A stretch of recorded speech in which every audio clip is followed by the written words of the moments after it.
A very wonderful good day to all of you, my dear ones. No, I truly hope you're doing fantastic and having a truly wonderful and productive time.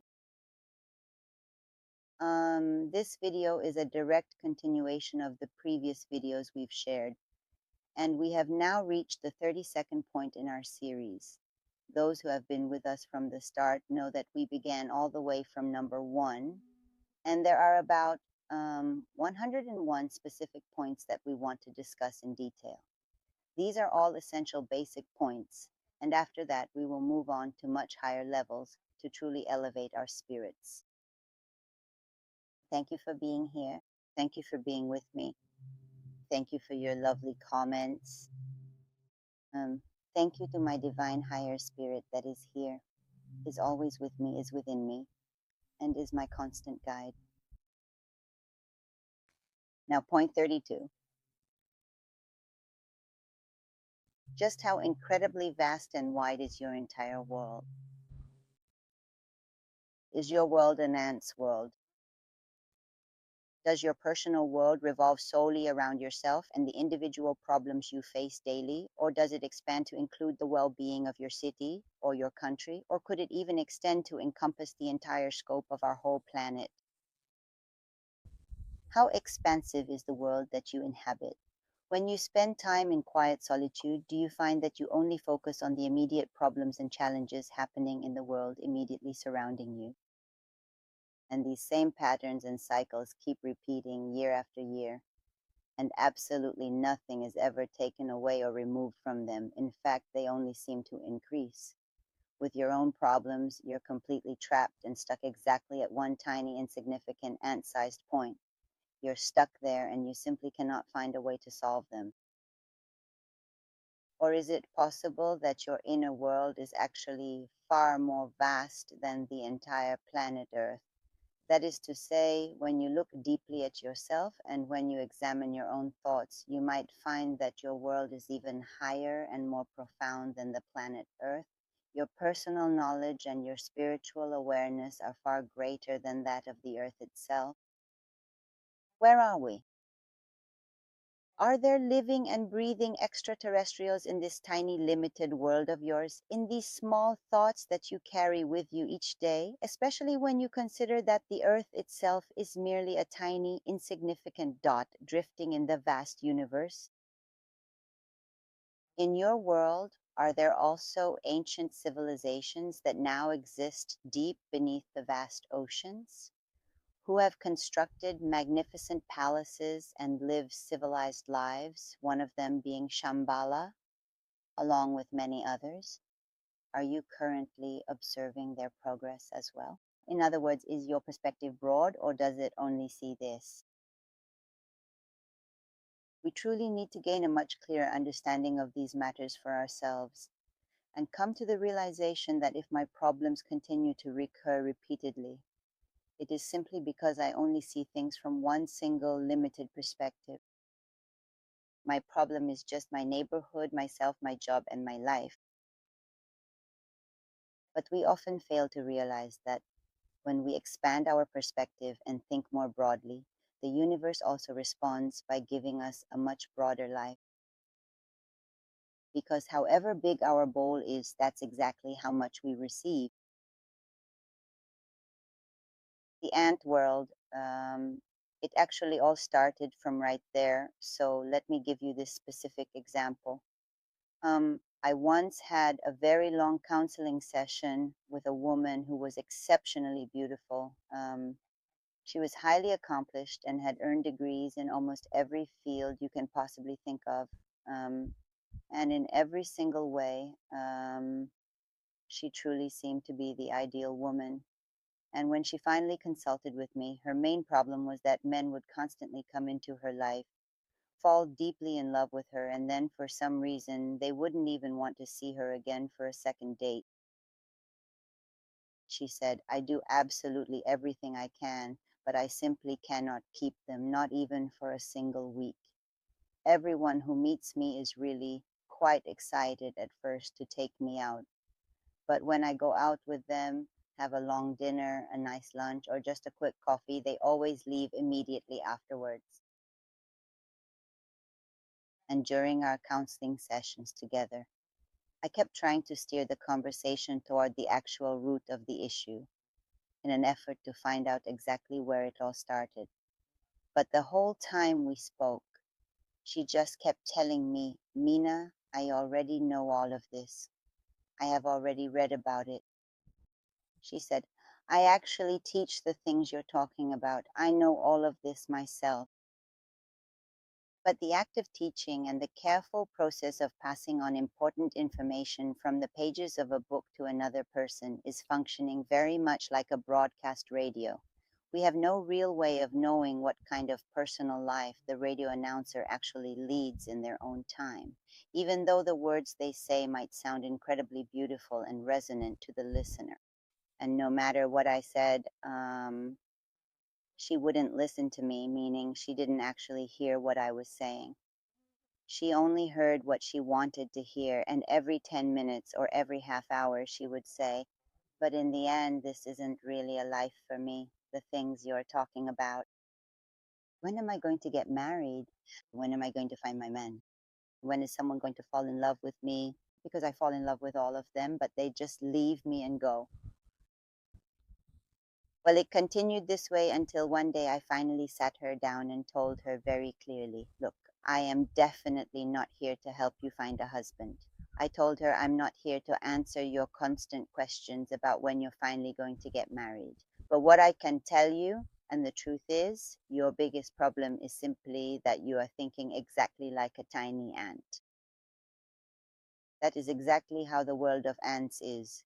It is incredibly small and narrow. And as long as your focus is only on one single specific thing, and you do not even fully understand or comprehend why these things happen, why people fall in love with you, why they suddenly leave you, why you can never seem to have a normal relationship. And I shared this particular example of the ant with her. When I shared these stories with her, it was as if a radiant light suddenly turned on in her life, and I think it was the very first time she was truly listening to what I had to say. She said, so that's it. So I need to think differently. There were two tiny ants, a mother and her young daughter, and one day the daughter was very hungry and they found themselves without even a single drop of water to drink either.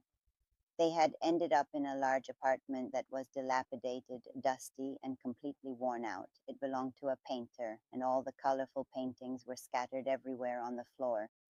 There were unfinished paintings, completed paintings, papers with color practice on them all over the floor, and these two ants had been stuck in that apartment for some time. They had neither food nor water. One day, the restless female ant said, I'm tired of this. I want to go out and discover the wide world. I want to go and save myself from all of this misery. I want to go earn some bread and water, and mother, when I come back, I promise you, for the rest of your life, I'll find you a place where there's a spring of water and your food will always be ready. And so she left. She went out for a while and came back that same afternoon. Her mother asked, what happened? She said, I traveled the whole world. There's nothing going on in the world.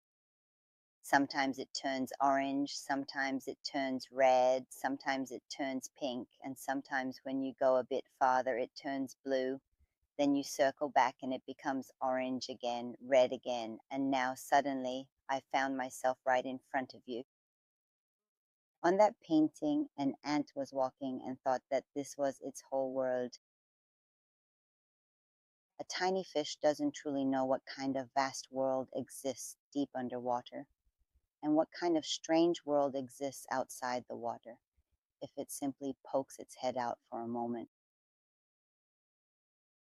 So, when you stop to consider the many complicated matters, the difficult problems, and the significant events that make up your daily life, think about your own personal world, this intricate world you have carefully built for yourself over time, and ask yourself just how vast and deep is it truly? When we find ourselves focusing entirely on very small personal problems, such as constantly wondering, will I ever get married or not? Or crying out, I honestly don't know why men always seem to run away from me.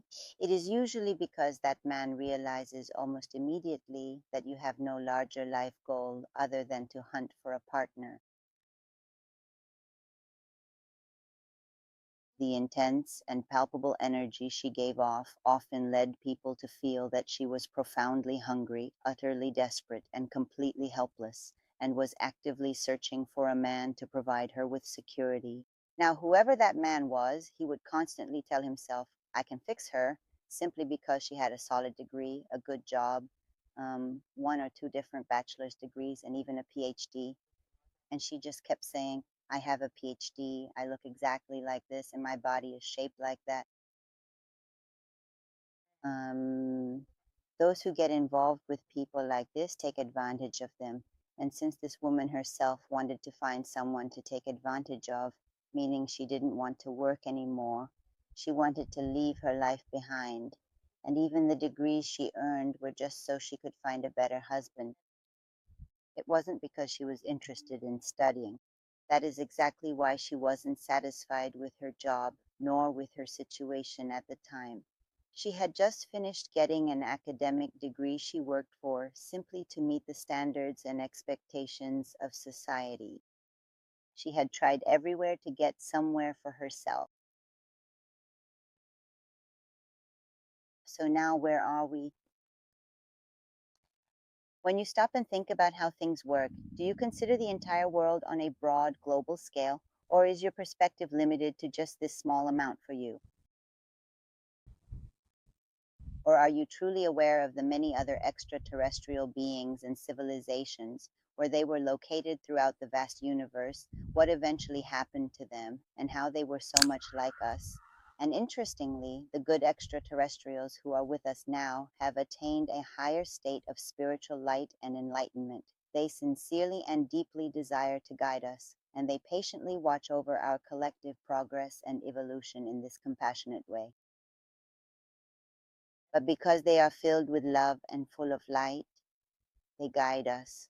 They don't seek to destroy, rather, they are a beacon to guide us, softly saying, come, take your first step and start from here.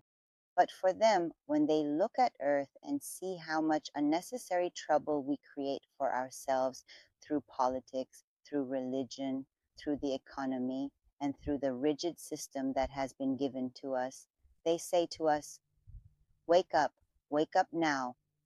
You are not just the system. You are not lifeless puppets. You are not mechanical robots. You are not these simple marionettes. Instead, you are overflowing with immense and unstoppable power. This is the narrative they are presenting to us, but the problems we face remain the same because today the news reports mention that certain officials have been negotiating with one another. So there is a slight hope that perhaps the world will eventually get a little better. This is short-sightedness. They have only seen this small amount of everything so far. I had to change my spot just a moment ago because the bright sunlight was hitting me directly. And now that we are finally talking about our various problems, it seems that most of us have some pretty significant issues within our families. There's hardly anyone who can honestly say that in our extended family or among our relatives there are no problems at all. If there really is someone who has absolutely no family problems, they must be truly very fortunate. In my personal opinion, one of the most significant and wonderful blessings is that we don't have any family problems, family disagreements, fights, conflicts, or major differences of opinion within the family. To me, family is truly my home. It is my sanctuary and safe haven. And if brothers can live together in peace, even across an entire country, they can certainly do so within the walls of the same house. One of the most beautiful and cherished images for me in my entire life is the idea of having a truly wonderful and supportive family, simply being together without any disagreements. Unfortunately, in the vast majority of families, there are constant differences of opinion. differences that often come from a fundamental lack of awareness, or differences in the specific vibration of awareness, the unique levels of consciousness, and the frequency vibrations of people that simply don't match. If we truly understand these things and work on them, which brings us directly to number 33, where exactly do these deep-seated family problems actually begin? Rather than simply arguing back and forth and constantly trying to convince the other person that I am right and you are wrong, it is because, from my own perspective, both of these viewpoints are actually quite right. After all, each one of us has a unique mindset and a way of thinking that feels perfectly logical and makes complete sense to ourselves. But let's stay open minded, open to the idea that the opinions of others are respectable and that every person lives at their own unique vibration. I cannot realistically expect a child who is only 4 years old to understand complex algebra. But if they do not know algebra yet, that does not mean I should have a problem with them or tell them you do not get it, or you are being stupid, or you do not know anything at all, or you are uneducated. Every single person in this world will eventually find their way and reach the exact place where they are truly destined and meant to be in their own time. And it is always helpful to remember that there are millions and millions of different solutions for the wide variety of complex problems we encounter. Problems between a father and a son, problems between two sisters, or problems between two brothers, or problems between a mother and a daughter, or even the specific problem of one person in the whole family whose energy just doesn't match. We really need to understand this fundamental principle. The fact that I chose to come into this family means there is a significant reason for it, even for those whose energy doesn't match with any member of their family. They should know that this is exactly why they are there, because they are already aware, and they need to help make the others aware too. Fighting, arguing, saying, I have the right or you are wrong, none of this leads anywhere productive. We need to get to the root of the issue. Why do I have such a deep-seated problem with my sister?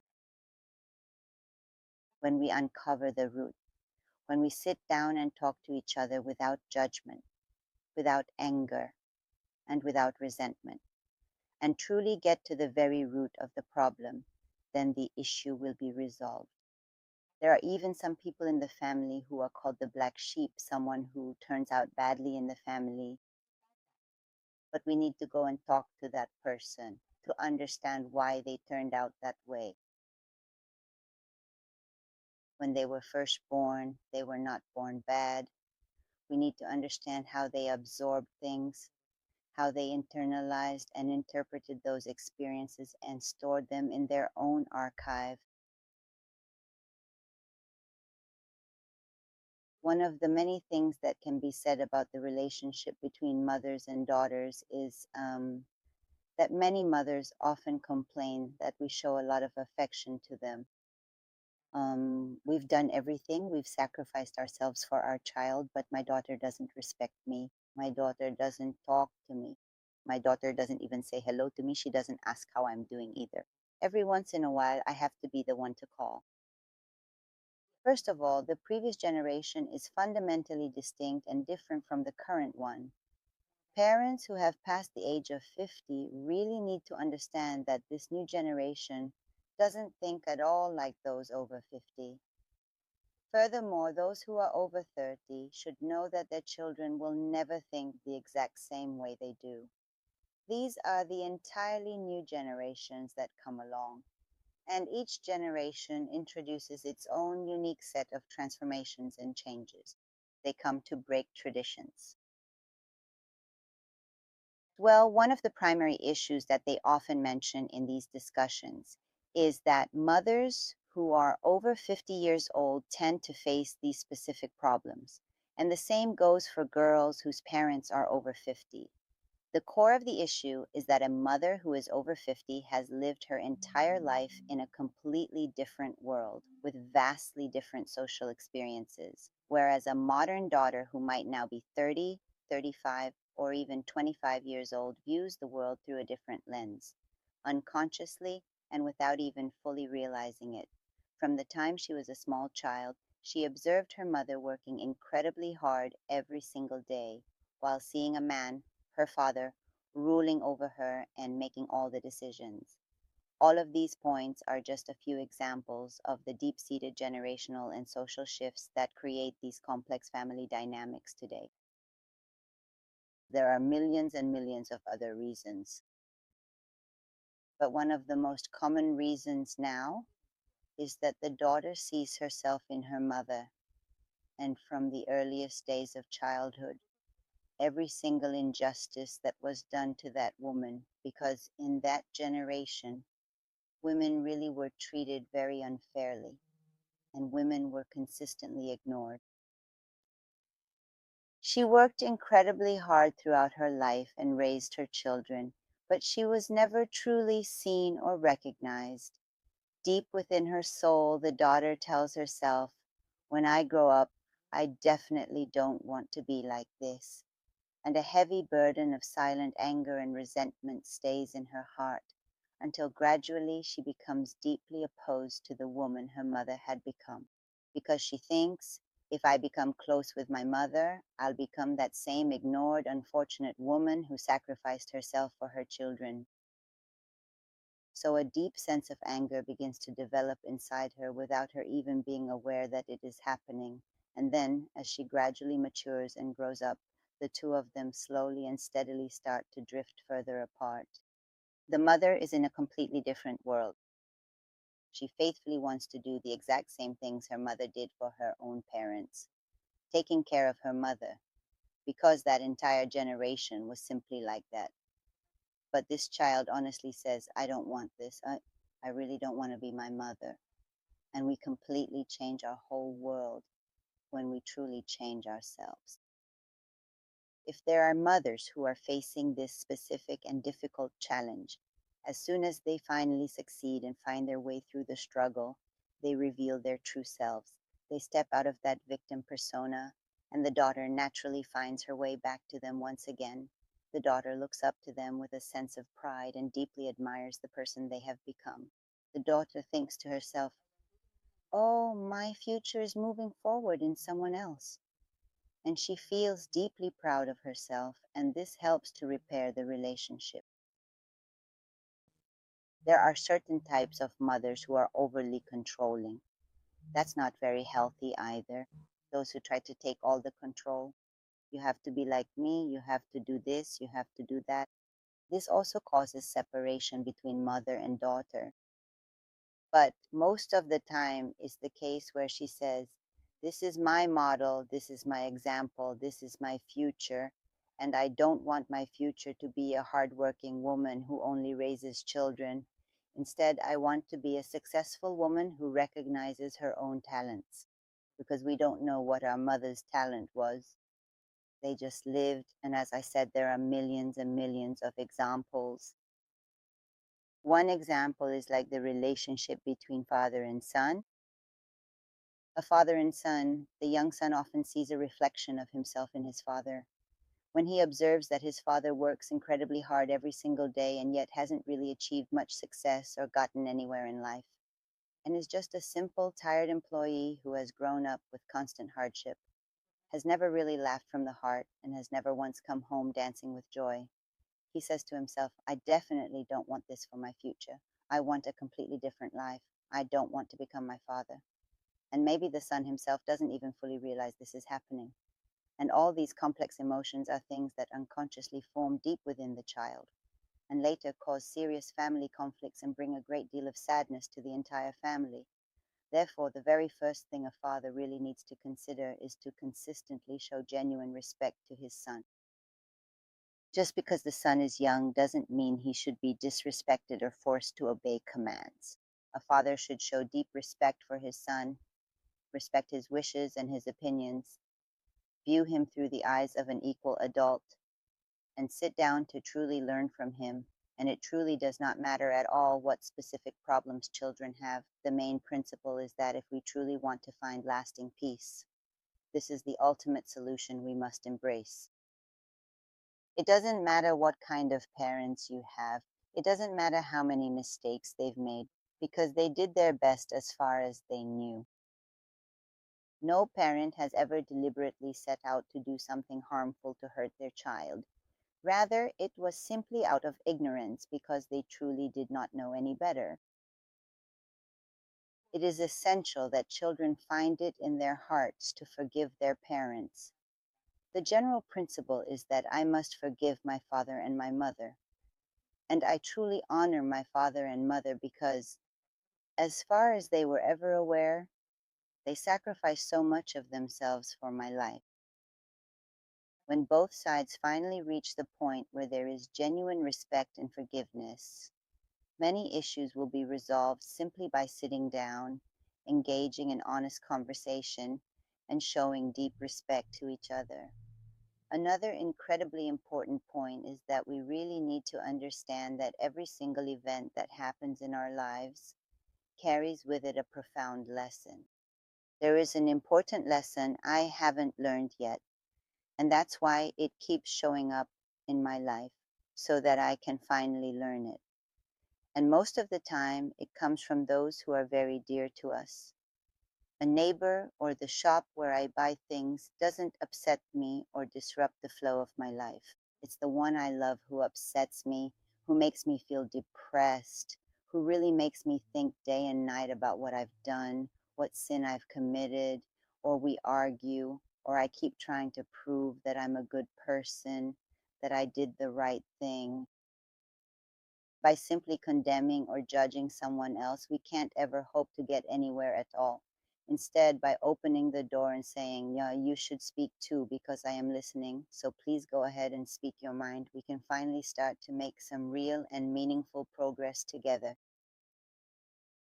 These problems can unfortunately destroy many precious relationships between friends, husbands and wives, fathers and sons, mothers and daughters, and all of these various bonds. And when the family environment is finally set right, the whole of our society will begin to change for the better. If we truly want to reach the peaceful and golden world we all desire, we must learn the vital skill of how to communicate with those who disagree with us. A simple difference of opinion between people should never be allowed to lead to feelings of hatred or resentment. A difference of opinion should make me say to myself, there is a lesson here for me, something in my life I need to learn. And once I have learned it, the conflict will disappear. It is essential for children to understand that their umbilical cord remains attached to their mother for the entirety of their existence, regardless of whether they love her or not, and whether they choose to accept her or not. Their cord is permanently linked to their mother, and if they do not eventually gain their mother's heartfelt approval, it becomes virtually impossible for them to truly experience happiness from deep within. This umbilical cord is firmly attached. It means I am directly connected to this tree. If this vital rope is ever severed or cut, I will fall helplessly to the solid ground. And this is exactly how its mystical life energy works throughout the vast universe. Those who are deeply hurt by their parents, their relatives, or their family really need to understand that many of their issues and problems actually stem from the fact that they have not forgiven. But by living peacefully with one another, by talking through our differences, by approaching every conversation without judgment, by sitting down fairly at the table and truly putting yourself in someone else's shoes. What is that old saying? They say to put my feet in someone else's shoes and really feel what they feel, to deeply understand their unique situation and the challenges they face every single day. We all do things that if you were in my place, you would become just like me. And if I were in your place, I would become just like you. So we shouldn't have expectations that are simply not realistic. But if I feel that I am more aware, then I should treat my mother, my grandmother, the little child, my grandchild, or my own child, no matter who that person might be, in the exact same way I would like them to treat me. And this is a true hallmark And if we don't eventually find a meaningful way to honestly confront and come to terms with these complex and deep seated issues within our own hearts and minds, then I will forever be a girl who hates her mother. I don't even know why I feel this way myself. I mean, because my mother really didn't do anything wrong. But since I was just a small child, I knew I didn't want to be like my mother. I grow up and eventually end up becoming someone's wife. And I tried to cut all my own personal problems off at the very root for the sake of my own family. And that boy, who had so many deep issues with his father and with his entire family, who was never truly listened to and who was never taken seriously, he also comes to me with a whole world of hope. And with me, someone who has a world of her own problems. We decide to get married. In the beginning, everything feels great because we both wear masks. We both have a wonderful time together. But when the deep-seated resentments finally begin to come out, and when the hidden anger surfaces, he doesn't understand what he did to make her so angry, and she doesn't know what she did to make him feel angry. And this cycle of anger once again creates children who will also be full of resentments and emotional deficiencies. So let us, wherever we are in the world, regardless of our age and no matter what our situation is, first go and work to uncover the deep-seated roots of our own anger. It is possible that my mother was excessively controlling, and that's why I either completely let go of control or I myself became controlling. And there are millions of other different examples just like this. As I said, there are so many examples. I just gave a simple one to clarify the point. But for every family, you could give a different example, and the cases are not the same. These cases only have a single striking element in common. We haven't yet effectively addressed the underlying fundamental cause. The very root of the problem needs to be thoroughly cleaned up. As long as that root hasn't been properly addressed and cleaned, the fruits of that entire tree will inevitably be wormy and spoiled. This brings us to number 34, a moment where we sit in silence and torment ourselves, repeatedly asking, do I still hold a deep-seated anger against someone? I have been carrying a heavy, bitter grudge against someone for many long years now. I still feel guilty about the things I've done, or maybe now is the time for me to forgive myself. There is no such thing as guilt. Do I still find myself constantly competing with those around me, or have I finally reached a profound sense of my own uniqueness, truly realizing that I am fundamentally different from everyone else? I am an individual person, completely separate and distinct from others, yet existing harmoniously together with them. Just as a single flower in a vast garden is entirely separate, it is also beautifully mingled and connected among all the other flowers. The problems all start with me because I still haven't fully discovered myself. I still don't know who I truly am.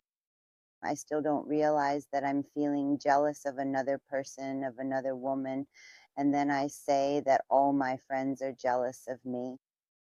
It's jealousy within me that makes me see it this way.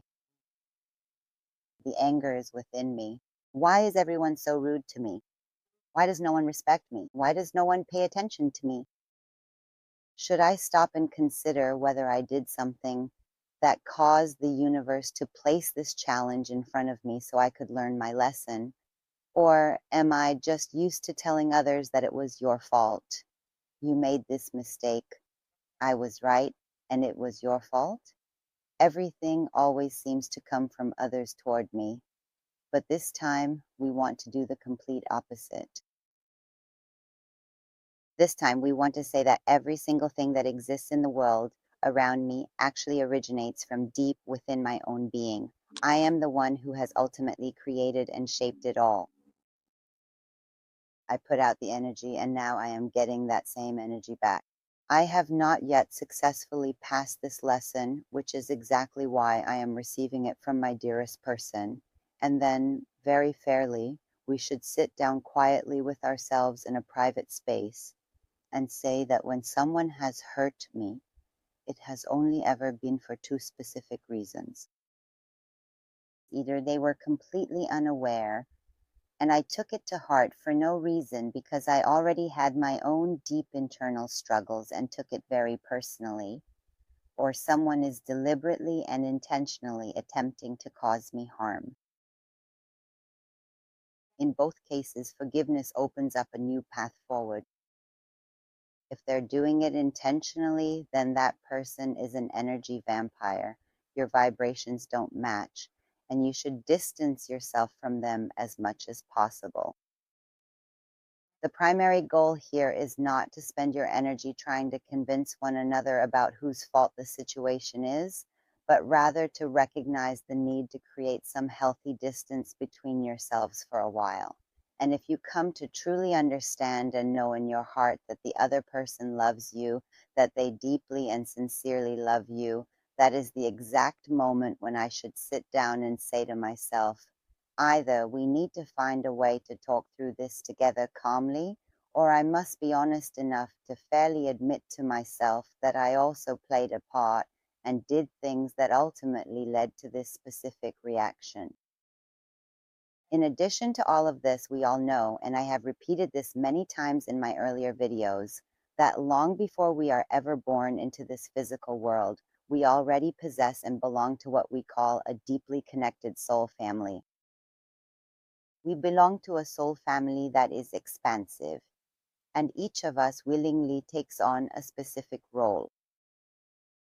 It's entirely possible that my true soulmate, the one who loves me the most, within that family circle, for example, we might be born as sisters, brothers, or even a mother and child. In any case, we are soulmates coming from the same family, and they might choose to take on a role that is very difficult, even appearing to be against me. This happens because when I come here, I have specific lessons I need to learn because of my past karma.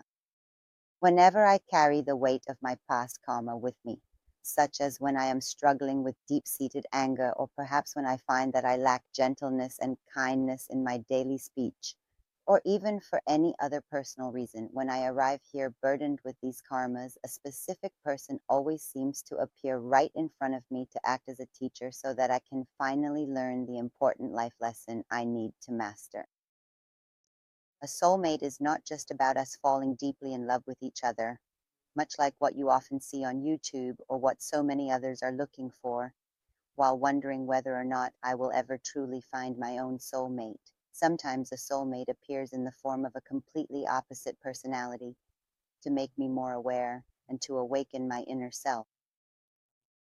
Sometimes the very conflict between mother and daughter or son and father is a flaw that we have, and our loved one comes into our life so that it can be corrected in us, or so that I become aware of it in myself. The 35th issue is, tell me, would you say that you are a bit of a perfectionist? There are certain individuals who are such extreme perfectionists that they want every single thing to be the absolute best, and they simply refuse to accept anything at all until it is the very best. For instance, they might say, I won't get married until I find the absolutely perfect partner, or I won't change my current furniture until I can get the very best furniture available. I won't buy such and such a house until my house is truly the best house in the entire world. Everything has to be at a very high level. First, the word perfect doesn't even exist.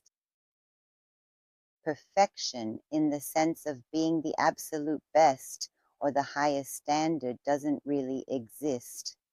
There is always going to be something better than what you have right now.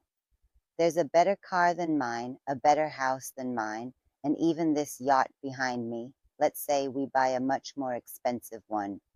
There will still be a better one out there somewhere. absolutely everything exists. It's uniqueness that brings perfection.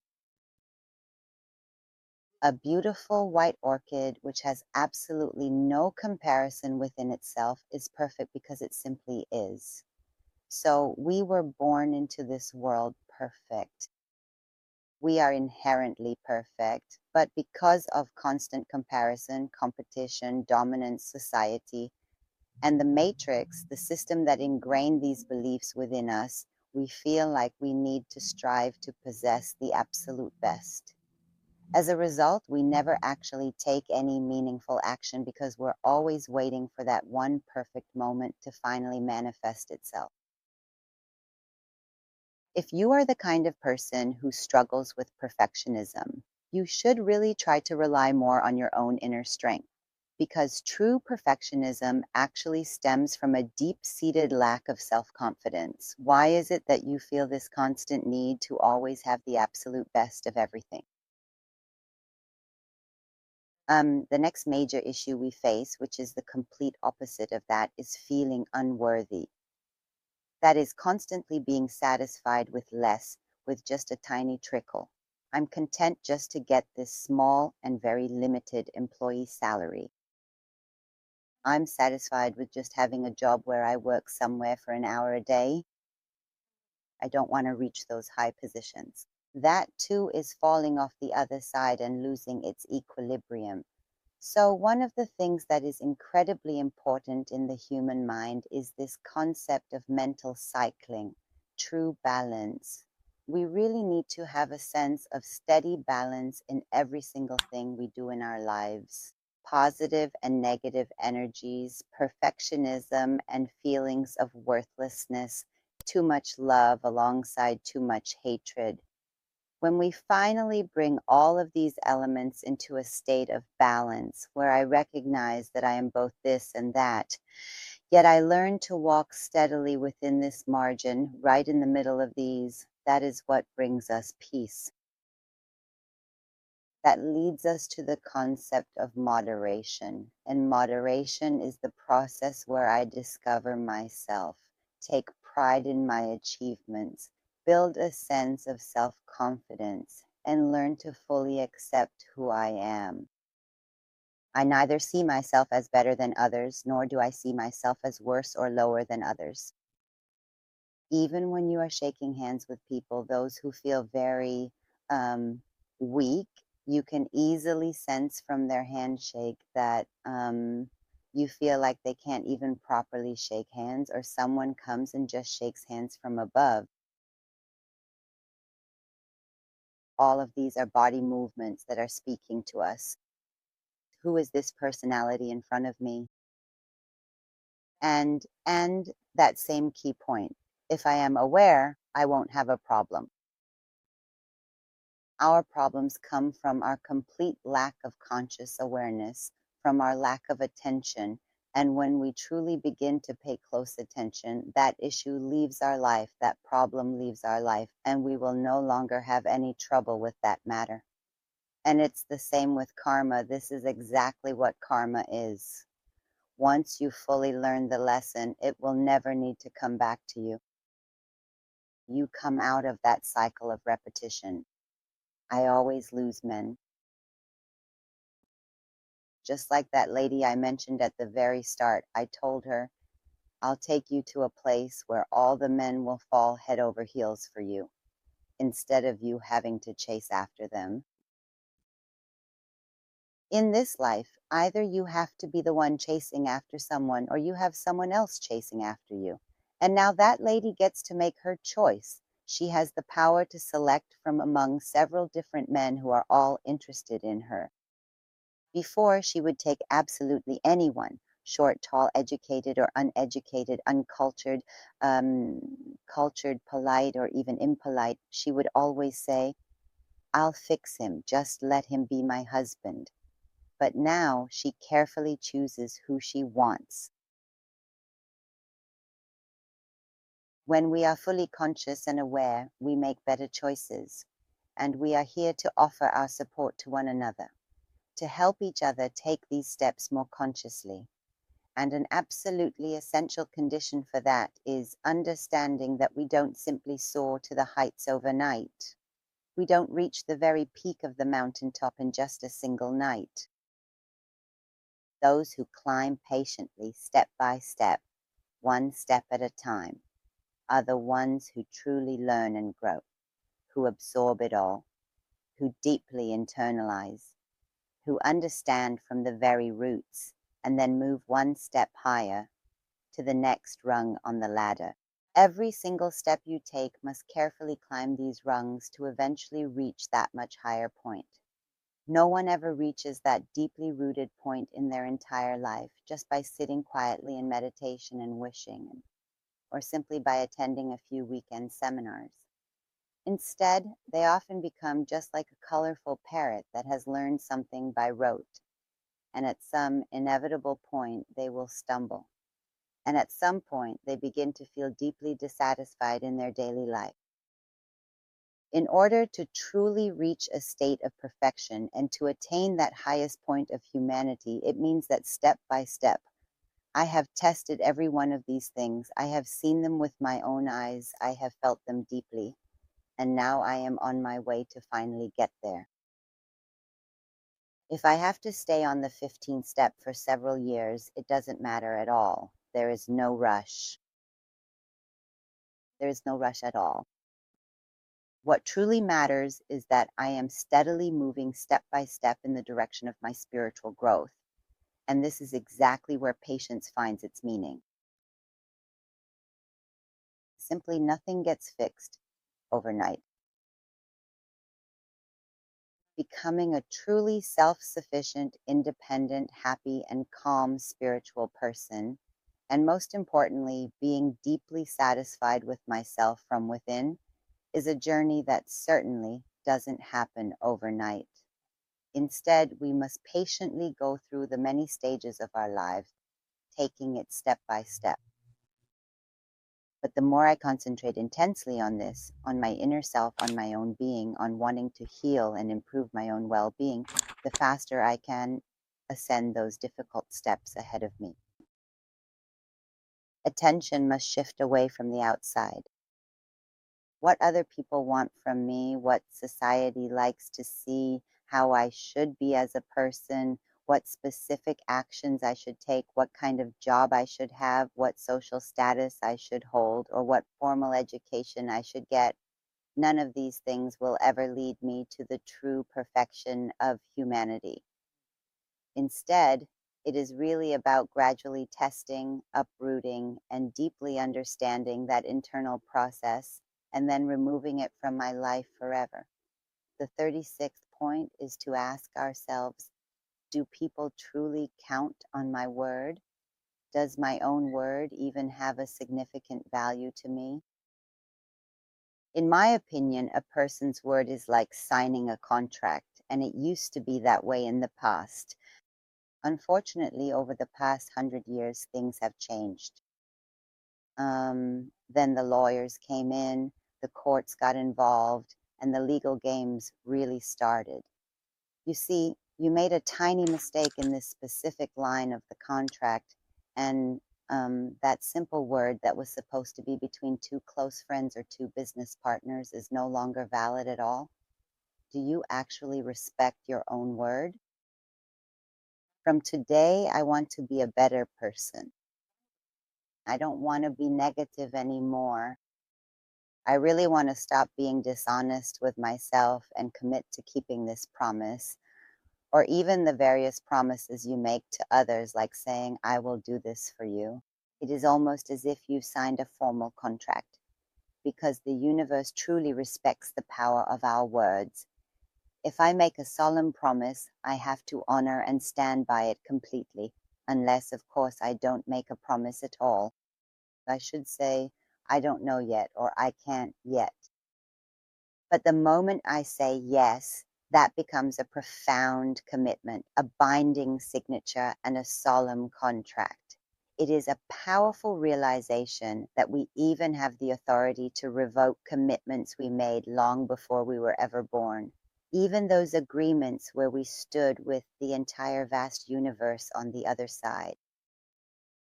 That's how important a promise is. I need to sit in silence and say that I want to revoke my commitment in this matter. I've learned my lesson. Now, I want you to really imagine that in this world of ours, when we truly respect the profound power of promises and what is it they call it? Commitment. When we respect it, it truly means we have developed one of the most significant and great spiritual qualities within ourselves. It is better to not make promises at all, but if you do choose to make one, you must always keep it, no matter the personal cost or the circumstances. Number 37. Do you truly understand and recognize your own personal values and inner worth? Or do you find yourself feeling worthless based on the difficult experiences and challenges from your past? Do you truly believe that you have inherent value and worth? Or is it that since the early days of your childhood, what others have told you has become a deep part of your beliefs, and you now accept that you can't become like those you wish to be, that you don't have the inner strength or the power, and that you're simply not capable of achieving greatness? Have you ever taken a moment to think about and identify your own core values? Or do you consider yourself worthless, believing you don't deserve many things? When God brings us here so that we are like His precious children, we are all inherently valuable and we are all blessed with unique talents. But the various issues that arise in our lives from the early years of our childhood often make me feel that I am simply not valuable. The specific way my mother might have spoken to me, the way my father spoke to me, or experiences in school or through the educational system, or even through the government, has given me the deep-seated belief that I am worthless, and I end up undervaluing my own potential and selling myself short everywhere I go. Then I often complain that nobody truly recognizes or appreciates my worth. Or on the contrary, in many different cultures, children are raised in such a specific way that they truly believe they are someone very important and that no one has the right to say anything negative to them. That is, pride has taken over their entire life. That too is the result of family upbringing, where I have so much pride that I don't accept anyone. Again, the issue of balance arises in the question of the philosophy of mind. Is my pride truly excessive? I find I can't just accept every little thing and everyone, and I often feel like I'm a cut above the rest and superior, or maybe I've always undervalued and sold myself short everywhere. This is different from being kind, you know. I've devalued myself. I've just completely handed over my personal information for free to everyone, everywhere. We need to bring this situation back into a proper state of balance. And the only way for this to happen is for me to deeply re-examine and change my personal beliefs. Because this didn't just happen today or yesterday. This issue has been deeply rooted in my beliefs since I was a young child. The feeling that I'm better than everyone else, or conversely, that I am lesser than those around me, that I am lacking something essential, and that I am not quite as capable as everyone else. So in this situation, I choose to stay quiet, and I do not show any of my true talents to the world. This internal suppression often shows up externally as shyness, as depression, as very low self-confidence, and even as sadness, all of these things combined. I want to ask you, do you truly know your own worth? And if you find that you don't, then you must go and look deeply into your core beliefs. Beliefs need to be changed. From this day forward, I am declaring that the mistake which occurred when I was 15 and that traumatic event that happened to me when I was only 7 years old, the one that left me feeling completely worthless and broken, no matter how severely my personal dignity, my character, or my private life was violated, I am no longer that vulnerable 7-year-old or that 15-year-old child. Starting today, I am changing my beliefs for my own well-being and learning to value myself as a person. I recognize now that I am a beloved child of God, which is a beautiful truth that we all share because we truly are. We are a tight-knit community, a family, and waiting for us on the other side after death, in that world far beyond the reaches of this earth. We have those who are incredibly precious to us, for whom we are also truly precious. They are watching us intently to see how much in this bag of ours, which contains only pure awareness, radiant light, and unconditional love, and nothing else, we are actually carrying with us to add to the collective consciousness of the entire universe and all of existence. So I am not useless. I do not waste my time. I am not a nobody. I am an important piece in this world. If I wasn't meant to be here, I would have been a lizard. If I wasn't meant to be here, I wouldn't have come. Even a lizard has its own important role. It has a meaningful reason for existing. We came here for a reason. So let's be proud of ourselves, discover ourselves, and see what we are truly good at. And if I haven't achieved it, it's because of my mistaken beliefs. And as long as we don't change our core underlying beliefs, no matter how many heartfelt prayers we might offer, even an entire lifetime dedicated to praying and meditating, if it is only spoken words, then absolutely nothing in our lives will change. Words alone don't do anything. I am doing good, I am great, and I am fine. Inside I am crying, but I just say that I am fine. I must genuinely believe that I want to feel much better beginning tomorrow, and then the entire universe will bring it directly to me. It will bring it right into me because that is exactly what I truly believe. I believe that I am not sick. When I am sick, it's because I believe I am sick. Illness manifests simply because I believe in it. I am precisely what I believe I am. And if we truly break down and comprehensively understand this important principle, if we grasp it from within, go into its very essence, into its core, many of our problems will be resolved once and for all. We will achieve all our deepest wishes. When we truly change our core beliefs, I am worthy, not just in words, but I deeply and sincerely believe that I am worthy. And behind this comes a very important question. Are you perhaps afraid of being judged by others? Where are all those judgmental people who are so quick to criticize you? Where are those people when you're deeply upset in the middle of the night and they don't come to comfort you? Where are those people when you're crying, sitting alone at home, feeling depressed and struggling with absolutely no money to your name? Where are those people for whom you've made your entire life about policing others? While the truth is, if I truly want to help society, I first need to take proper care of myself and my own well-being. First, I need to make myself truly strong.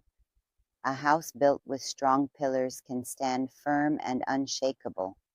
If I don't strengthen my own internal pillars, this house will surely collapse with every gust of wind and with every earthquake. But if I am truly strong and capable, then I can reach out and help others in need too. So even if your goal is to serve the greater good of humanity, you must first focus on making yourself strong and resilient. Other people's judgment has no effect on me whatsoever, except that it instills a deep sense of fear, gradually takes away my self-confidence, and completely hides my natural abilities and talents from myself. Oh no, I don't play the piano nearly as well as others, so I won't even consider touching the piano at all, because people might judge me or make fun of me. No one ever said that we are Olympic champions or professional pianists or even great artists. We just want to discover our own unique talents. So other people's personal judgment should really have no role in your life. Tell me, are you still just imitating others? This is number 39. Are you still constantly imitating other people? Are you still afraid of being judged by those around you? Have you hidden certain things about yourself and are now afraid to say them out loud? Are you ashamed to say them? Do you think others don't have those things? Everyone has them. Every single one of us has things that are left unsaid. But don't be ashamed. We are all learning along this path. If at some point back when I was only 7 years old, I didn't know how to say 2 times 89 or 10 times what is it, it was just because I hadn't actually learned math yet. Maybe I still don't know it now. But it is all right. It is not a sin. Nothing is truly a sin. We just did not know any better. And when we finally do come to know, that old belief simply disappears. I know this now, and I have fully forgiven myself for everything. Have you lost your true sense of self among all the many different roles and responsibilities you have at this stage of your life? Or do you truly know who you are deep down inside? We play so many different roles for various social groups and professional circles, and for the many different friends we have, that sometimes we even begin to forget who we truly are deep down. Do you honestly know who you are when you are all alone? Or have you yourself gotten lost behind these masks you wear? Have you ever taken the time to reach deep down within yourself and connect with the light that shines from deep inside you? You are not the body, my dear. You are not merely the physical body, you are pure light. This is just a temporary garment we are wearing. We are all eternal light. We are all infinite love. We are truly made of love, and we are all made of divine light. Our name is light. Bring yourself forth. What is your true version? Who are you? What are you good at? And then have you ever stopped to deeply consider the possibility that all your spiritual struggles, your emotional burdens, and your depressions, and then following those, your physical ailments and health challenges, could all stem from a deep-seated concern about what others think? Is it perhaps because you have not yet found your own true place and role in this world? You still haven't discovered what kind of fruit you truly are, who you are meant to be, where your seed is planted, or where your inner core resides. And instead of the quiet process of finding yourself within, all the precious emotional energy and mental focus that should have been carefully invested in your own personal growth and inner well-being, you unfortunately gave away to persistent energy drainers and external distractions that surround you, the majority of whom are no longer even in your life. Friends, acquaintances, neighbors, and classmates. They consumed your vital energy and quietly walked away, and yet you still don't know the true essence of who you really are. Today, take a moment to sit with yourself in peaceful solitude and ask, why did I hide the brilliant light of my heart from the entire universe out of a deep-seated fear of others? And number 40. Are you a hunter in this life, or the one who is being hunted? When you look closely at this entire situation, the question arises, Are you a loser or a winner in the grand game of life? Life is a game. If you know how to play, you win the game, like chess. A highly skilled chess player understands exactly when and where to trade their pieces on the board. If you find yourself answering that you are a loser, isn't it simply because you didn't know how to play the game properly? And now you have to learn to play this game the right way, not by the external standards of the world, but by the deep truths you know and understand deep within your own heart and soul. When we are truly honest with ourselves, when we don't lie or cheat, when we are love and have seen the light within ourselves, then any piece we exchange will turn out right.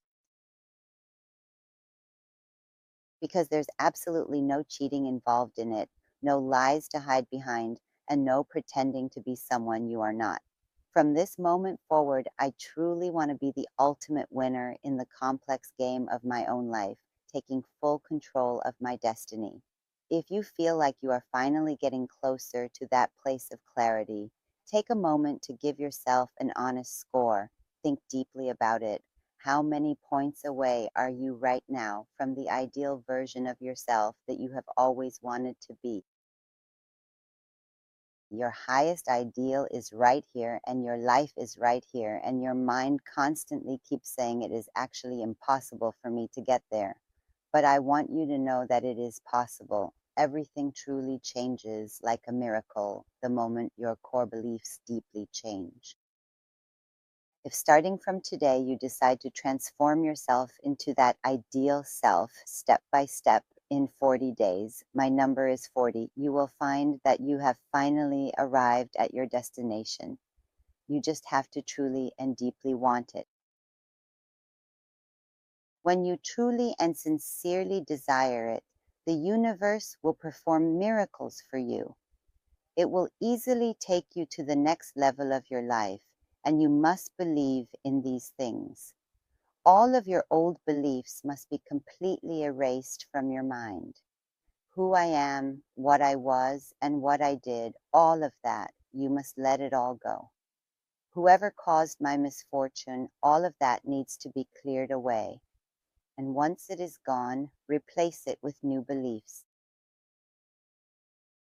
When we finally manage to identify the deep-seated root of our various problems and begin the profound process of cleansing ourselves, thoroughly purifying the physical body, the eternal soul, our complex emotions, the energy of our chakras, and the depths of the mind, that persistent problem will naturally start to disappear and will eventually fade away from our lives with ease. Truly, this holistic approach is the only certain path toward achieving total salvation and inner peace. As for myself, I am fully committed to doing this work every single day. Speaking for myself, this is what I usually do myself. I create this desire within myself. I am wishing you all the very best. And until we meet again in the next video, I leave you in the loving care of my great and almighty God and wish you great willpower, inner strength, and true courage. Every single person who has stumbled or fallen down in life possesses the inherent strength to get back up and save themselves. I have come to the realization that I am no longer looking for an outside savior to come to my rescue. Today I am standing tall as my very own savior. I invite you to join me right now in sharing this incredibly beautiful, magnificent, and breathtaking view. I sincerely hope that peace, true happiness, great abundance, many blessings, and most importantly, a strong sense of willpower come into all of your lives. I mean the inner willpower to truly know that I have the strength to change my life for the better. I kiss each and every one of your hearts. Have a nice day.